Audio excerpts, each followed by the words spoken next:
Alkisah hiduplah seorang raja yang terkenal sangat jahat dan kejam, termasuk kepada para pelayannya. Pada satu hari, salah satu pelayan utama di kerajaan itu melakukan sebuah kesalahan dan raja begitu marah. Akibatnya raja akan menghukum pelayan itu dengan melemparkannya kepada anjing-anjingnya. Menerima keputusan itu, sang pelayan pun berkata, "Tuan, sebelum engkau menghukum saya melemparkan kepada anjing-anjing itu, saya bolehkah meminta sebuah permintaan terakhir sebelum raja menghukum saya?" Raja itu berkata, "Oh ya, silakan. Kenapa tidak? Toh ini juga permintaan terakhirmu dan kamu akan mati dan tidak ada masalah lagi bagi saya. Apa permintaanmu?" Pelayan ini berkata, "Saya minta umur saya diperpanjang 10 hari dan di 10 hari itu saya tidak akan melayani di istana. Saya hanya minta untuk bisa melayani di kandang anjing Tuan." Si raja sedikit kebingungan, tapi dia berkata, "Gak masalah, permintaan yang konyol, toh kamu juga akan mati." Dia berkata, "Ya sudah, pergi ke kandang anjing dan ingat, 10 hari lagi kamu akan saya eksekusi." Sang pelayan pun pergi dan 10 hari dia lakukan. Apa yang dilakukan oleh pelayan ini? Dia selama 10 hari dia kasih makan anjing, dia mandikan, dia sayangin sampai hari ke-10. Tibalah hari di mana sang pelayan akan dieksekusi dan raja berkata, "Campakkan pelayan itu kepada anjing-anjing."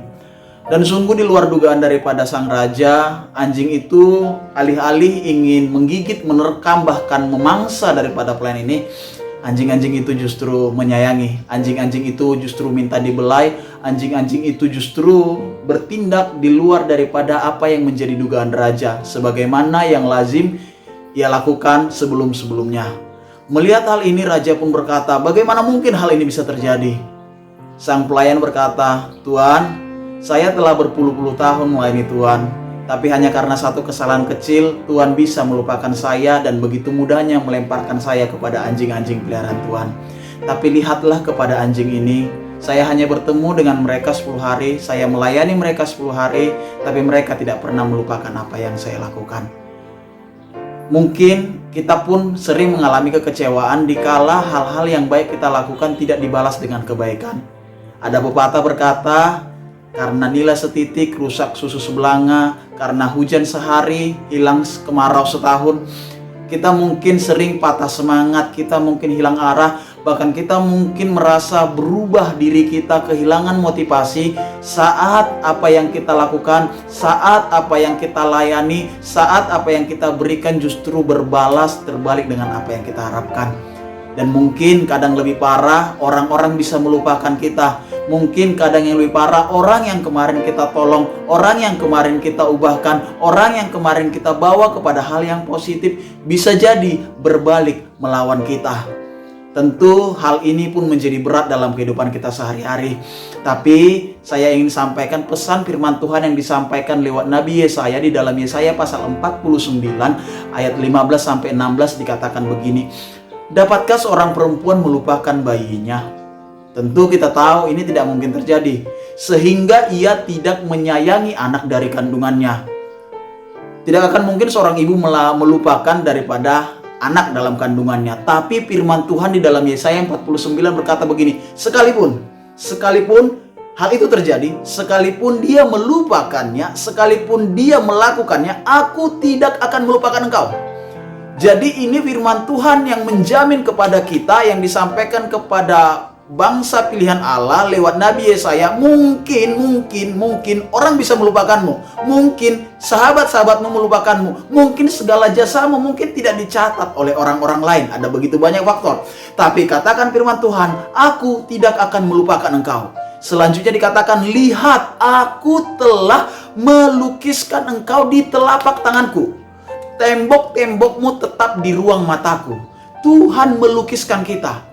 Kepada siapa firman ini disampaikan? Kepada bangsa Israel yang saat itu sedang memberontak. Karena pemberontakanlah mereka dibuang selama 70 tahun. Tapi bagi mereka yang memberontak pun janji Tuhan berlaku. Bagi mereka yang melanggar perintah Tuhan pun Tuhan berkata, aku tidak melupakan engkau.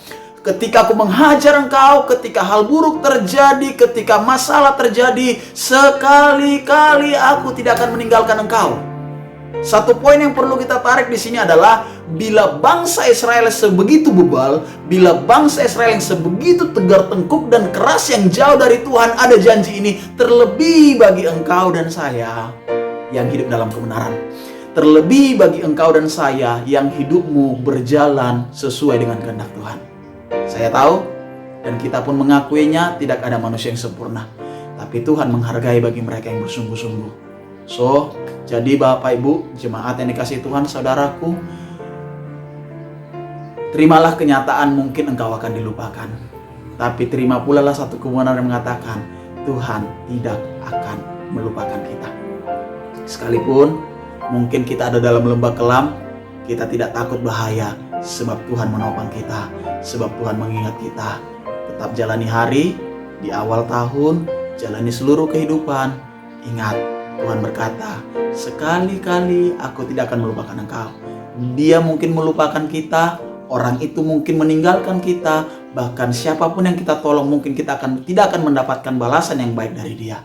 Tapi tetaplah kerjakan yang baik, tapi tetaplah hidup dalam keselamatan itu, tapi tetaplah ingat, Tuhan selalu mengingat kita. Tuhan Yesus memberkati.